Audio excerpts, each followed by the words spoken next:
बिस्मिल्लाहिर्रहमानिर्रहीम अल्लाहुम्मा सल्ली अला मुहम्मद व अला आलि मुहम्मद व बारिक वसल्लम।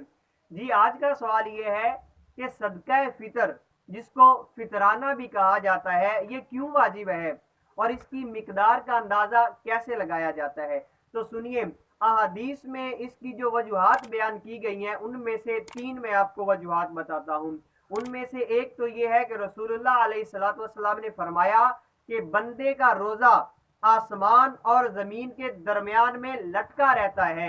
यहां तक कि वो सदका फितर को अदा ना करे। वजह ये मालूम हुई है कि इंसान का सदका फितर अदा करना ये उसके रोजे की कबूलियत की वजह भी है, क्योंकि जब तक वो सदका फितर को अदा नहीं करेगा उसका रोजा जो है वो आसमान और जमीन के दरमियान में लटका रहेगा। अब दूसरी इसकी वजह यह है कि रसूलुल्लाह अलैहिस्सलातु वस्सलाम ने फरमाया कि इंसान रोजे के दौरान जो लग़्व और बेहुदा कलाम कर जाता है या उससे जो है कोई रोजे के दौरान गलती वाक़या हो जाती है तो ये सदका फितर जो है ये उस रोजा के लिए तहारत हो जाता है। और दूसरा ये कि ये मसाकीन और गरीबों के लिए जो सदका फितर अदा किया जाता है ये उनकी खुराक बन जाती है। तो ये भी एक वजह थी कि इंसान जो है वो रोजे के दौरान कोई ना कोई गलती कर बैठता है, कोई ना कोई खता कर बैठता है, तो अब ये रोजे की तहारत के लिए सदका फितर को भी मुकर्रर किया गया ताकि ये सदका अदा करने से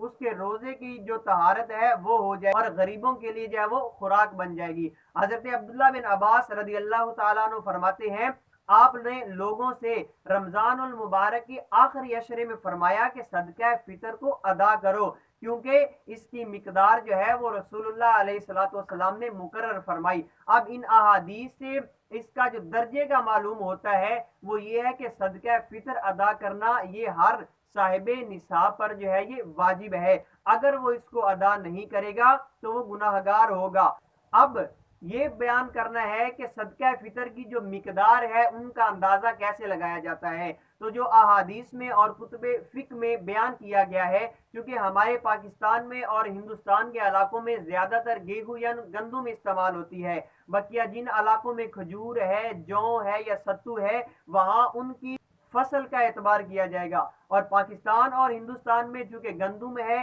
तो इसके बारे में ये फरमाया गया है कि निस्फ सा गेहूं। अब निस्फ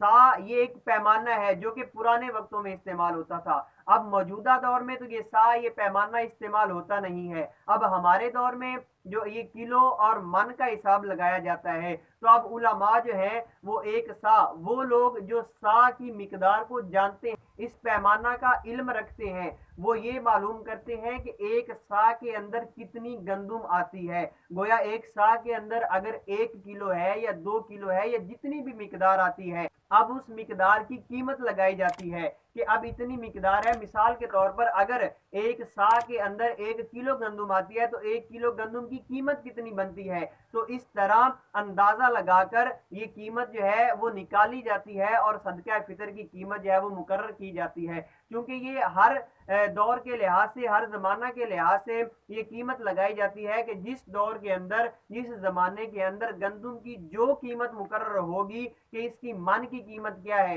अब मन के हवाले से देखा जाएगा कि वो फी किलो के हिसाब से कितनी बनती है, तो अब फी किलो के हिसाब से देखेंगे तो जो निस्फ सा जो शरीयत ने मुकर्रर किया है उसके अंदर गंदुम कितनी समाती है, तो फिर उस हवाले से उस गंदुम की कीमत मुकर्रर होती है और वही कीमत सदका फितर होती है और उसी कीमत को अदा करना ये वाजिब होता है।